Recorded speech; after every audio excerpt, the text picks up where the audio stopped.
Oke, di video part sebelumnya kita sedang membahas mengenai fungsi logika dan kita akan coba menggunakan if error.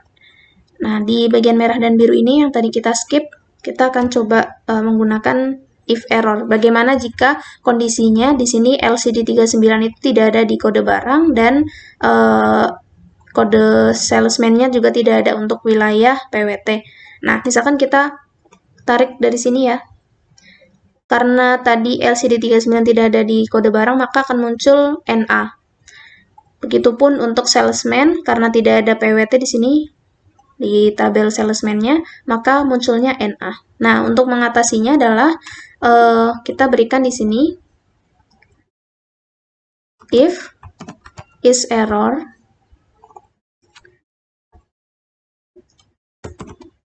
jika datanya tidak ada, maka akan keterangannya data tidak ada. Tapi jika ada, maka kita mengambil nilai dari VLOOKUP-nya tadi di sini.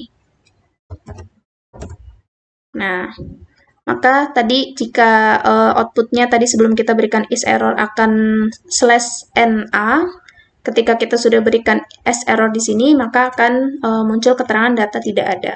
Lalu di sini untuk penggunaan if error, kita tambahkan if error,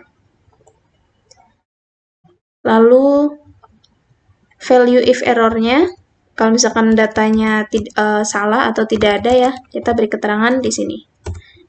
Oke, jadi skripnya lebih pendek jika menggunakan if error dibandingkan if is error. Nah, itu contoh penggunaan untuk fungsi logika if error. Lalu kita akan coba menggunakan fungsi logika, menerapkan fungsi N ya di dalam fungsi yang sebelum kita pelajari ada fungsi if. Nah, pertama kita akan mencari nama barang berdasarkan kode barangnya. Jika kodenya LED depannya, maka kode barangnya adalah LED TV. Jika LCD, maka LCD TV. Maka kita gunakan fungsi if left dari teks ini, kita ambil 3 karakter. Jika LED ya, sama dengan LED, maka value if true-nya adalah LED TV. Tapi jika bukan LED, maka di sini LCD TV.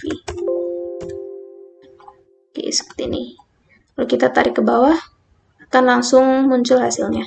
Lalu untuk spesifikasi, kita ngambil nilai yang ada di tengah ini menggunakan fungsi mid dan penggunaan ifs karena ada banyak kriteria. Ifs mid dari kode barang ini kita ambil dari huruf ke 5, dari mulai angka 32 ini ya, huruf ke 5, terus lalu mengambil 2 karakter. Jika teksnya adalah 32, maka value if true-nya adalah 32 inch. Nah, kita copy perintah fungsi mid ini. Lalu kita ganti angkanya, jika 29, maka 29 inch. Lalu titik koma, kopikan lagi. Jika 50, maka di sini 50 inch. Oke. Maka kita akan muncul hasilnya di sini. Kita tarik ke bawah, akan otomatis 29, 50, dan seterusnya. Nah, untuk kategori di sini ada ketentuannya, barang LED TV dan spesifikasi 50 inch kategorinya mahal, selain itu kategori sedang. Nah, disinilah kita gunakan fungsi logika N. Sama dengan if N LED TV, ya, kode nama barangnya, sama dengan jika LED TV, lalu kriteria yang keduanya adalah spesifikasinya 50 inch, maka value if true-nya adalah mahal. Selain itu, sedang. Oke, kita tarik ke bawah. Nah, maka yang tampilnya mahal adalah LED TV 50 inch. Selain itu, kategorinya sedang. Penggunaan and ini fungsi logika ya. Sebelumnya mungkin sudah pernah dipelajari di mata kuliah lain. Di sini sedikit mereview saja. Untuk fungsi and itu akan bernilai true atau benar jika keduanya nilainya true. Satu itu true,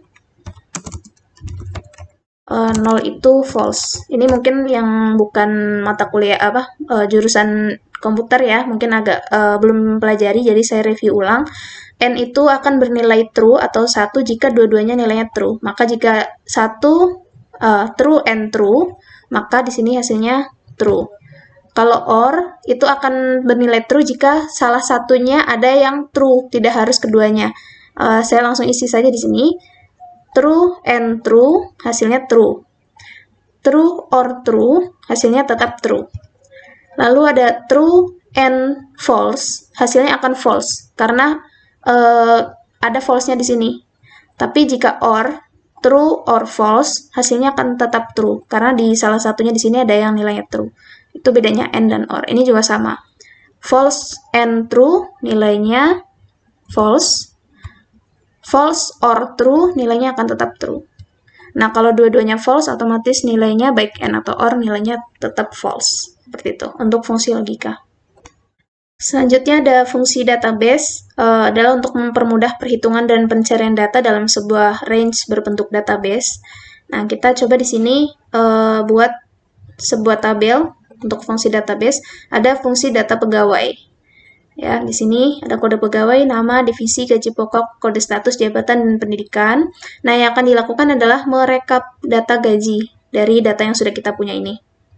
Kita akan menggunakan fungsi dari fungsi database.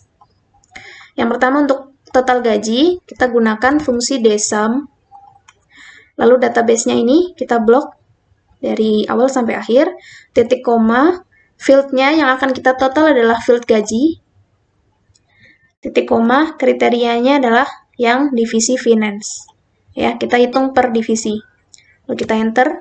Nah, akan terhitung total gaji khusus untuk finance, berarti kita hitung manual ya.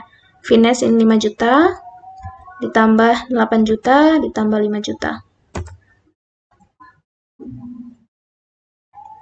Nah, di sini ada 18 juta, sama dengan perhitungan menggunakan dsum.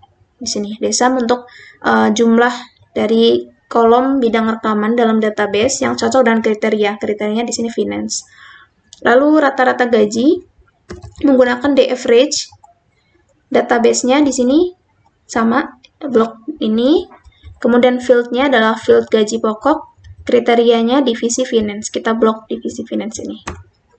Rata-rata gajinya 6 juta untuk divisi finance.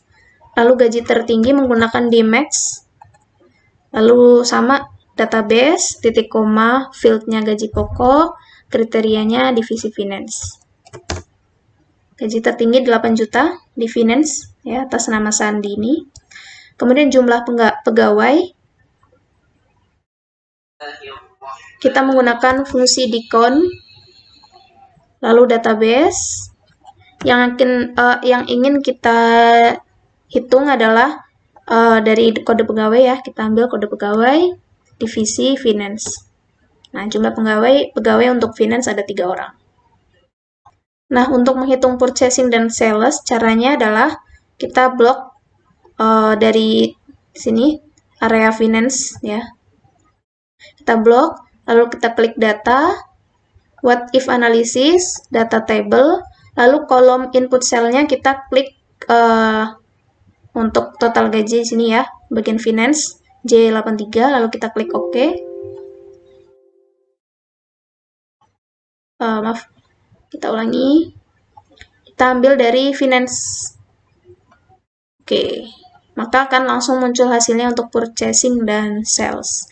Nah, begitu untuk penggunaan fungsi database. Selanjutnya, masih ada materi, kita bahas di part berikutnya.